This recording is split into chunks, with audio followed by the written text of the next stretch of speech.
You are not just a body. You are a voice in the fabric of reality, a creator disguised as a thinker, casting blueprints to the womb of the universe. What you think becomes form. What you speak becomes law.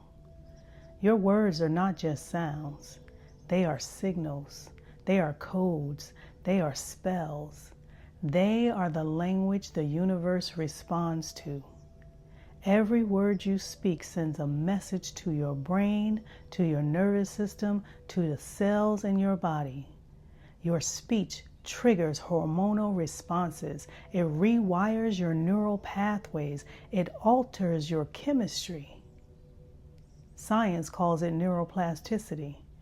Energy medicine calls it vibration. Spiritual law calls it creation. But whatever you call it, the truth remains. Your life is shaped by the sound of your voice. So speak like it matters, because it does.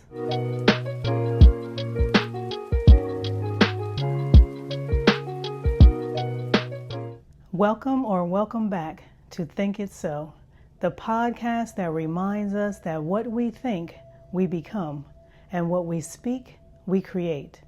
I'm Robinette. And today we're talking about the power of our words, the vibration of our voice, and how reclaiming the way we speak is one of the most radical and healing things we can do for ourselves and our communities.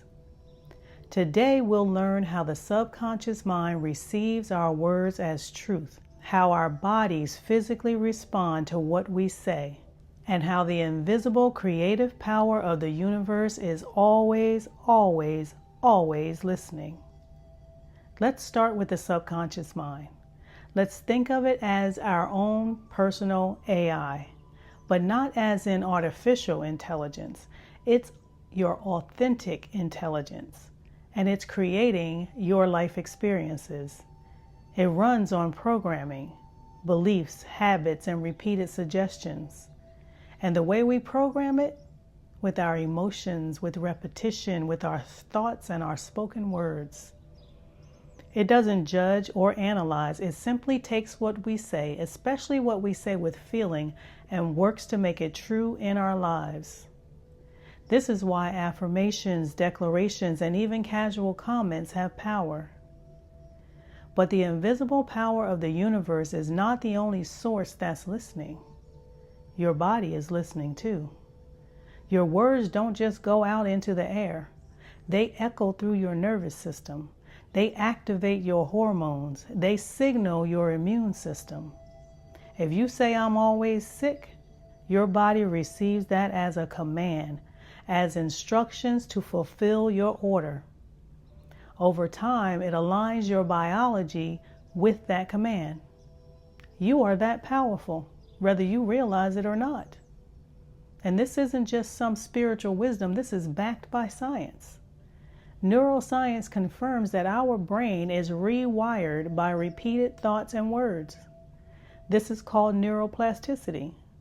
Hormones like cortisol and dopamine are triggered by our emotions, and our emotions are heavily influenced by our internal and external conversation. Dr. Joe Dispenza says your personality creates your personal reality, and your words are a part of your personality. Now here's something that we rarely think about. Our society teaches us to speak destruction over ourselves in casual conversation. This job is killing me. I have a terrible memory. I'm broke. I can't catch a break. I have a bad back. Things never go my way. If it wasn't for bad luck, I'd have no luck at all. These are all very destructive things to say about ourselves, and we do it all the time and laugh and joke about it. But our subconscious mind, our body, and that invisible creative power in the universe, they're not laughing. They're listening and obeying because they have no other choice. They are designed to do just that. Your words are not just sounds, they are instructions. Your body hears everything you say about it and it acts accordingly. Every time you speak, whether it's in joy, frustration, shame, or confidence, you are telling your mind what to believe, your body how to behave, and the world what to bring you more of. When you say, I can't do this, your brain shuts down those parts of you that could. When you say, I'm always tired, your body listens and adjusts your energy accordingly. When you say, nothing ever works out for me, the world lines up to fulfill that prophecy. See, we've normalized cursing ourselves out loud, and then we wonder why life feels cursed. But hey, there's good news. There's always good news. You can interrupt the pattern. You can shift your speech. You can reshape your life. Instead of saying, I'm so tired, say, I'm restoring my energy. Instead of saying, I'm broke, say, I'm building my financial flow. It's not denial, it's direction. You're not ignoring reality, you're choosing to create a new one. When you say, I've got this, your brain rallies resources. When you say, I'm healing, your body mobilizes. When you say, good things are always finding me, your perception shifts and you begin to notice opportunities that were invisible before. Your words are like seeds, just like your thoughts. They don't just disappear after you speak them.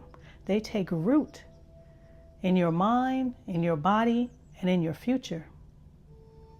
And the most powerful place those words take root is in your inner conversation, your secret conversation, the one no one else can hear. That quiet dialogue that's running in the background of your day. It's shaping your mood, your choices, your energy. It's either building you up or quietly breaking you down. And the truth is, most of us speak to ourselves in ways we would never speak to someone we love. There's a lyric by Michael Gott that says, the voices in my memory are heartless and unkind. I would never say to anyone the things I say in my own mind. That's deep and unfortunately true. To say that we are our own biggest critics is putting it mildly. We don't just criticize ourselves, we condemn ourselves, we rehearse guilt, we replay shame, we speak failure over ourselves before we even begin. And most of the time, we're not even aware we're doing it. But your inner conversation isn't just background noise, it's instruction. It's telling your mind what to believe, your body how to feel, and your energy where to go. That's why it's so important to become aware of it, to question it, and to eventually rewrite it. Because your inner conversation, your self-talk, is the filter through which you experience everything. It's the voice that narrates your life. This is where the real work begins, because when you change that inner tone, you change everything. And here's the thing. That inner voice didn't come from nowhere. It was shaped by what you've seen, heard, and absorbed over time. But just like any habit, it can be reshaped with intention, with compassion, and with language that reflects who you truly are, not just who you've become by default. You have to be willing to do the work. Just like it has taken time to program artificial intelligence, it will take time to reprogram your authentic intelligence. You already take time every day to tend to your outer appearance. You brush your teeth, you wash your body, you comb your hair, you put on your makeup or shave without a second thought. But how often do you tend to the inner world, to your inner world? How often do you care for the part of you that feels and believes and creates? Your spirit, your true self, deserves that same level of attention. Not just in moments of crisis, but every day. Because the truth is, you can't expect your inner world to feel calm if your outer world is always chaotic. The subconscious mind is always listening. It records your environment. It absorbs your self-talk. It memorizes your energy. And over time, those patterns become your default settings. And yet, while all of that is happening externally, your body is doing miraculous things internally without you lifting a finger. Your heart beats over 100,000 times a day, circulating life through your entire body without being told to do it. Your lungs breathe in and out nearly 20,000 times a day, automatically pulling in the oxygen that you need to breathe. Your eyes take in millions of pieces of information per second, and your brain processes them faster than any supercomputer ever could. This is the intelligence that lives inside you. So if your body already knows how to function at this level of brilliance without your permission or assistance, imagine what your life could become if your mind and your words aligned with that same intelligence. Your mind doesn't operate in isolation. It's constantly being shaped by what you consume, what you listen to, and what you repeat. Let's talk about the 3 biggest influences on your inner conversation and how they shape what you believe is possible for you. Beginning with the company that you keep. There's some people who leave you feeling lighter, like your shoulders have dropped an inch, like you can exhale. They speak truth, not fear. They listen without judgment. They remind you of who you are when you forget. Just being in their presence feels like permission to breathe deeper, to dream bigger, and to be more of yourself. And then there are the others, the ones whose calls you don't want to take, the ones who enter a room and pull the energy down with them. You brace yourself when they speak because you already know what's coming. Complaints, gossip, negativity. You walk away feeling heavier, like you've just swallowed something you didn't ask for. Words carry weight. Energy clings. And when you're surrounded by people who live in fear and lack and drama and doubt, it doesn't just bounce off of you. It seeps in. It becomes a part of your mental atmosphere until your voice starts sounding like their voice. And here's the challenge. We don't always get to choose who we're around. Like work environments. Work environments can be especially difficult. Co-workers, managers, and even just the tone of the workplace can wear on you. But here's what we can control in that environment. We can protect our energy. You can protect your energy inside those environments. You don't have to absorb everything you're exposed to. You can become someone who listens without downloading, someone who observes without absorbing. One shift that you can make today is to be intentional about who and what you give your ears to. Let me tell you a personal story about this very thing. I once worked at a law firm with a woman who served as the comptroller. From the start, I thought she was the meanest person I had ever encountered in the workplace. She was harsh and unkind and always ready with a sharp word and an opinion about how stupid everybody was. For years, I kept my distance. I didn't engage beyond what was necessary to do my job. But eventually things shifted. One day I had to stand up to her, calmly but firmly. And something in our dynamic changed after that. You know how that goes when you stand up to the bully. She stopped directing her energy at me. It didn't mean she stopped being who she was, but something between us softened. Over time, we started spending time together outside of work even. We went to lunch together and we would go to the museum together on the weekend. Things I never imagined that I would be doing with her. I'd even say we became friends. And that's when I saw the truth. She wasn't just being mean. She was in pain. She wasn't just attacking people, she was projecting. The same way she spoke to others at work was the same way she was being spoken to at home by her own daughter. One weekend I went to her house to help her with a yard sale, and I witnessed it firsthand. The tone, the cruelty, the constant criticism, it was all there. Suddenly her behavior at work made sense. It didn't excuse it, but it did explain it.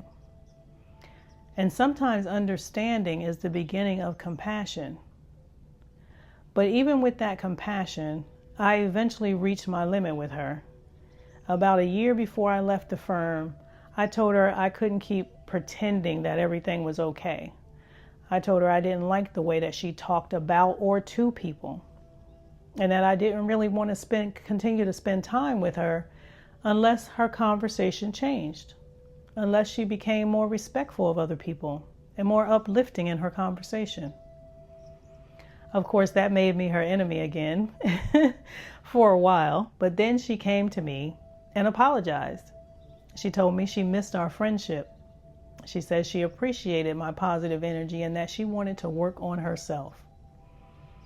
Well, by the time I left the firm, she was working on herself. I could actually see a significant change in her disposition. You never really know what someone is carrying. Hurt people often hurt others, not because they're cruel by nature, but because they've normalized cruelty as a form of survival. That doesn't mean that we have to accept it, but it does mean that we get to choose how we respond, with boundaries, with compassion, and with truth. Sometimes being honest is the most loving thing that we can do for them and for us. And sometimes our courage to speak up becomes the invitation for someone else to heal. So it's okay to tell that family member that you don't want to hear the same complaints about life every time you take their call. The thing about boundaries, though, is no one knows they exist unless you make them known. And you're allowed to set them. You're allowed to protect your peace. Music is the second thing that affects our inner conversation. Music is powerful. It bypasses logic and goes straight to the subconscious mind. Have you ever found yourself crying over a song that reminded you of something or somebody, or suddenly you felt all hyped up by a beat? That's not random. That's programming. Lyrics are affirmations set to melody. So the next time a song gets stuck in your head, ask yourself, what am I repeating when I'm singing along with this song? Am I affirming heartbreak and pain and revenge or struggle? Or am I affirming love and healing and confidence? If you realize it's not life-giving, I suggest you replace it with something that is. And many people don't believe that movies and TV shows and social media affect them. But think back to a time when there wasn't so much violence on TV or in the movies. The world was a very different place. It was calmer, it was more trusting, and undeniably safer. Over time, we've become numb to violence and dysfunction because of the constant exposure we allow into our psyche. We've absorbed chaos and confusion as entertainment, and now we call it normal. But here's the truth. Violent energy doesn't just disturb your peace, it disturbs your ability to heal. When the nervous system is repeatedly exposed to chaos and tension and fear-based programming, the body stays in a low-grade stress response. That means less rest, less repair, and less room for regeneration. Healing requires safety. And if your environment, including the media you consume, keeps your system in survival mode, it becomes very hard to access the state your body needs to restore itself. And here's something else we don't talk about enough. Those violent or emotionally charged scenes that you take in through television and movies and social media, they don't just disappear after you watch them. They often show up in your dreams. They take up space in your subconscious. And since the body does most of its healing while you sleep, that disruptive imagery can hijack the very time your system needs to repair itself. So you wake up unrested, overstimulated, and out of alignment without ever realizing that it's linked to what you consumed the night before. And all of this plays directly into your inner conversation. Those lingering images and emotions become the backdrop of your self-talk. The doubt, the fear, the self-judgment, they don't always come from you. They're echoes of what you've absorbed. And before you know it, your inner dialogue starts repeating that same low-frequency messages, reinforcing beliefs that don't belong to you. This is how media quietly scripts the way we talk to ourselves, and why guarding your mental inputs is one of the most powerful acts of self-care that you can commit to. It's not about being judgmental, it's about being selective. If the shows you watch make you feel anxious and hopeless and scared and numb, that's a sign. What you entertain enters you. Your inner voice is not random. It's a remix of everything you've absorbed and believed. But you're not at the mercy of your mind. Your mind is responding to your intention. So guard your gates. Feed your soul positive music. Watch content that expands you. Speak words that affirm you, because your inner world becomes your outer reality. Every choice plants a seed, and those seeds become your story. What we give our voice to, we give life to. What we think, we become. What we speak, we create. And when we stop thinking it and speaking it and believing it, we stop sustaining it. And remember, we're not just bodies. We are not just a mind. We are creators. We are powerful beings expressing through sound and thought and belief and our spoken word. Our words are not small. They are not random. They are not powerless. They are tools of creation, shaping our mind, our body, and our world. Every phrase that we speak, with every phrase, we are placing an order with the universe. So it's time. It's time to speak on purpose. It's time to speak with intention. It's time for us to realize that our words do not return to us void. They accomplish all that they are sent out to do. That's exactly what that text means. So from this moment forward, let your words bless your path before your feet even touch the ground. Let your voice become a sacred sound, one that builds you up, opens the way, and lifts others as it goes. Because what you speak is not just communication, it is creation. And now that you know better, speak better. Before we go, I want to leave you with this. My purpose with Think It So is simple: to remind you of your own inner power. And if you've made it this far, you probably see how passionate I am about these teachings. But what you might not know is, I didn't learn any of this until much later in life. That's why I do what I do.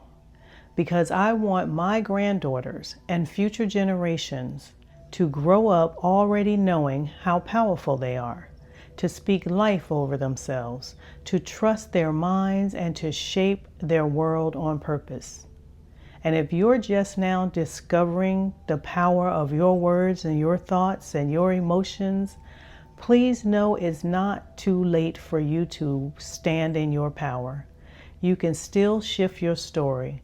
You are more than able to become the creative force you were created to be. And to help you with that, I've created a free affirmation card deck filled with words to help you reprogram your mind and remind you of who you truly are. You can grab yours right now using the link in the description below. If this message spoke to you, go ahead and subscribe to the channel. It helps my channel grow. And hit the thumbs up button. Share this video with someone you love and keep showing up for yourself. We're growing, we're remembering, and we're doing it together. I'm Robinette, and I thank you for pressing play on this video today. Until next time, keep thinking it so.